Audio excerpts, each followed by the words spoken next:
Team India run machine అయిన విరాట్ కోహ్లీ జోలికి ఎవరైనా వస్తే ఊరుకునేది లేదు. అలాగే ఉంటుంది తన పద్ధతి. చాలా ఎమోషనల్. కోపం వచ్చినా, బాధ వచ్చినా, ఆనందం వచ్చినా మైదానంలోనే చూపించేస్తాడు. అయితే అయితే ఆస్ట్రేలియాతో 5 టెస్టుల బార్డర్ గవాస్కర్ ట్రోఫీలో భాగంగా మెల్బోర్న్ వేదికగా జరుగుతున్న 4 టెస్టులో ఓ ఘటన చోటు చేసుకుంది. మ్యాచ్ అద్భుతంగా బ్యాటింగ్ చేసిన కోహ్లీ మరోసారి తన బలహీనతతోనే బయటపడుతూ పెవిలియన్‌కు చేరాడు. ఔట్ సైడ్ హాఫ్ స్టంప్ బాల్‌కి కీపర్ క్యాచ్‌గా వెనుతిరిగాడు. అయితే 86 బంతుల్లో 4 ఫోర్లతో 36 పరుగులు చేసిన కోహ్లీ యశస్వి జైస్వాల్‌తో కలిసి మూడో వికెట్‌కు 102 పరుగుల భాగస్వామ్యాన్ని నెలకొల్పాడు. అంతవరకు బానే ఉంది.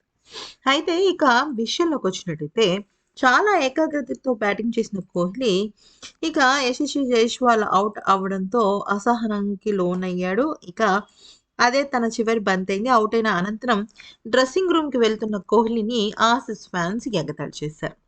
అయితే సూటిపోటి మాటలతో రెచ్చగొట్టారు. ఆసీస్ ఫ్యాన్స్ కామెంట్స్‌తో తీవ్రమైన ఆగ్రహానికి గురయ్యాడు విరాట్ కోహ్లీ. వెనక్కి వచ్చి వారిపైన మండిపడ్డాడు. ఏం జరుగుతోంది అంటూ వాళ్ళని నిలదీసే ప్రయత్నం చేశాడు. వెంటనే సెక్యూరిటీ సిబ్బంది వచ్చి కోహ్లీకి నచ్చజెప్పి లోపలికి తీసుకెళ్లారు. ఆ సెక్యూరిటీ ఏదో అక్కడున్న ఆసీస్ అభిమానులకు చెప్పుండుంటే బావుండేది. అలా కాకుండా ఎంతసేపు కోహ్లీని కంట్రోల్ చేద్దామని ప్రయత్నించాడు. ఇక శామ్ కాన్స్టాన్స్‌తో విరాట్ కోహ్లీ గొడవ పడిన సంగతి తెలిసింది కదా!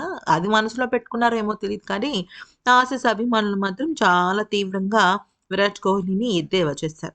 దాంతో మొదటగా 2, 3 నిమిషాలు ఊరుకున్నాడు సర్లే ఎందుకొచ్చింది అని. ఆ తర్వాత మళ్ళీ వెనక్కొచ్చి మరి వాళ్ళని దుమ్ము దులిపేశాడు. ఆ తర్వాత సెక్యూరిటీ వాళ్ళు అప్రమత్తమై వచ్చే లోపే కోహ్లీకి అడగాల్సినవి నిలదీయాల్సినవి నిలదీసేసాడు.